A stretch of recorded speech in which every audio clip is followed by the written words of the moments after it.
कि हमें शिमला की और कुछ करना चाहिए और पूरे जो जिला शिमला का जो सनातन समाज है, सनातन समाज के पक्ष में हम लोगों को खड़ा होना चाहिए। तो हमने हमारे माध्यम से एक कॉल पूरे हिमाचल प्रदेश के सनातन समाज को दी गई। आज हमने 5 तारीख को हम लोग आए, लेकिन 4 तारीख को प्रदेश की सरकार की तरफ से, मुख्यमंत्री साहब की तरफ से हमें कॉल आया कि आपको शिमला आना है और बात करनी है। तो मैं शिमला आया था, हमारे साथ हमारे पार्षद भाई वगैरह, बहनें वगैरह भी हमारे साथ मौजूद थी। प्रदेश के मुख्यमंत्री साहब ने हमें इसके सदन में जो आज 5 तारीख को हो रहा है और जो ये अवैध निर्माण है, संजौली वाला तो है ही है, लेकिन इसके साथ पूरे हिमाचल प्रदेश में जिस प्रकार से अवैध निर्माण किए जा रहे हैं, जिस प्रकार से प्रवासी बाहर से आ रहे हैं, रेडी पड़ी यहाँ पर लगा रहे हैं, उनका क्रिमिनल रिकॉर्ड क्या है, वो कोई रेप करके आए हैं, कोई चोरी डकैती करके आए हैं, कोई मर्डर करके आए हैं, किसी देश विरोधी गतिविधि में वो लोग शामिल तो नहीं है। उन लोगों के खिलाफ प्रदेश की सरकार ने हमें पूरा आश्वस्त किया कि कठोर कदम उठाए जाएंगे। संजौली का अवैध निर्माण है, उस अवैध निर्माण को सैटरडे को इसमें हियरिंग है और उस पर डिसीजन आना है और निश्चित तौर पर उसको तोड़ने के आदेश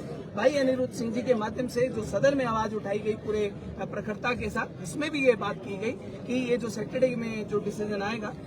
इसमें प्रशासन डिसीजन लेगा और अवैध निर्माण को तोड़ने का काम किया जाएगा। जिस प्रकार से लव जिहाद इस हिमाचल प्रदेश में बढ़ रहा है, जिस प्रकार से जमीनी जिहाद हिमाचल प्रदेश में बढ़ रहा है, जिस प्रकार से ये जगह जगह मेन लोकेशंस के ऊपर बैठ रहे हैं। लोकल आदमी 10,000 रुपए किराया नहीं दे सकता, लेकिन उस दुकान का ये लोग 15,000 और 20,000 रुपए दे रहे। कहाँ से पैसा आ रहा है, कौन इनको फंडिंग कर रहा है? किस प्रकार से जो लोग जैसे कि कह रहे हैं संजौली में कि वो टेलर था, अगर वो टेलर था तो उसके पास इतना पैसा कहाँ से आया है कि वो 5 मंजिल की मस्जिद वो खड़ी कर सके? और हिमाचल प्रदेश में अगर इस प्रकार की गतिविधियों के लिए कोई पैसा आ रहा है तो वो पैसा इन लोगों को कौन दे रहा है, उसकी जांच पूरी होनी चाहिए। इन लोगों का क्रिमिनल रिकॉर्ड होना चाहिए। रेडी फड़ी वाले जो पूरे हिमाचल प्रदेश में प्रवासी बैठे हैं, इनके अनुमति वहाँ से खारिज की जाए और जो स्थानीय हमारे युवा हैं, बेरोजगार जो लोग हैं, स्थानीय लोग हैं, उनको सड़कों पर और उनको वो खोखे लगाएं, रेडी फड़ी लगाएं, वो अपनी दुकानें लगाएं, उनको अनुमति दी जाए। और ये भी साथ में चेक किया जाए कि ये जो लोग हैं, इनकी कितने लोगों के बोनाफाइड सर्टिफिकेट हिमाचल प्रदेश में बनाए गए हैं और किस आधार पर बनाए गए हैं, उसकी जांच पड़ताल इस हिमाचल प्रदेश में होनी चाहिए। और जिस प्रकार से हमने ये सुना है कि ये लोग महिलाओं को गंदे इशारे करते हैं, अश्लील हरकतें करते हैं और उनको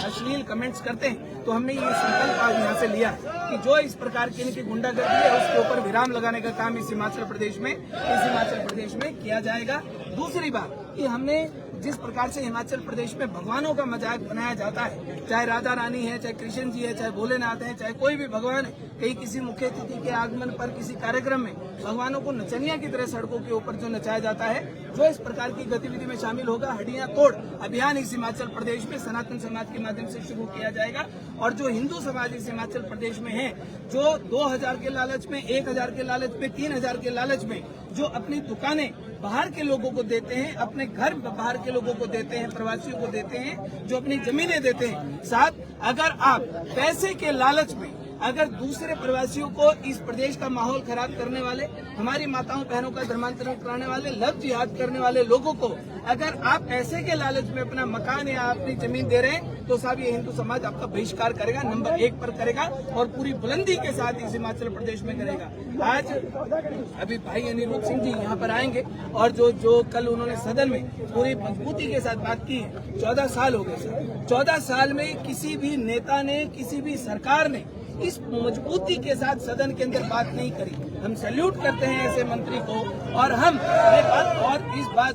ये बात कहने में हम बिल्कुल गुरेज नहीं करेंगे। अगर सनातनी योद्धा हो तो अनिरुद्ध सिंह जैसा हो, सनातनी नेता हो तो अनिरुद्ध सिंह जैसा हो, और अगर सनातन समाज की रक्षा करने के लिए सबसे पहला कदम उठाने वाला व्यक्ति हो अनिरुद्ध सिंह जैसा हो, क्योंकि सदन के अंदर वोट बैंक की राजनीति से ऊपर उठकर सनातन के पक्ष में इतनी मजबूती के साथ कहना और किसी मंत्री का कहना कि मैं भी हिंदू साहब, हमारा सीना चौड़ा हो गया। भाई ने हमारा सीना चौड़ा कर दिया, हमारी आंखों में आंसू आ गए कि पहली बार किसी हिमाचल प्रदेश में ऐसे मंत्री ने जन्म लिया है सदन के अंदर, जो इस सनातन के लिए पूरी मजबूती के साथ खड़ा हुआ। 7 तारीख को जो केस लगा हुआ है, अगर उसके बाद भी नहीं गिराया जाता,